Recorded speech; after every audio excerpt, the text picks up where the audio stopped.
All right, good morning, class. So I'm going to do another video. This is the water, the cup on a swing, right? So I have a cup of water here. I'm going to add some dye so you can see the color of the water easier, okay? A little bluish. Okay, it is water. You can see it's water. I'm going to put it in here. So this is also drawing the diagram, okay?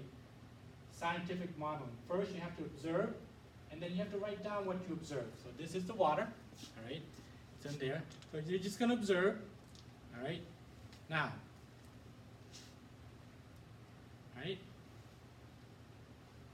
So now you need to draw a diagram of how come the water did not fall out of the cup when it's upside down. You can see the water is still there. One more time. Okay? And there's the water. So draw a diagram of that when it's upside down. How come the water didn't fall off?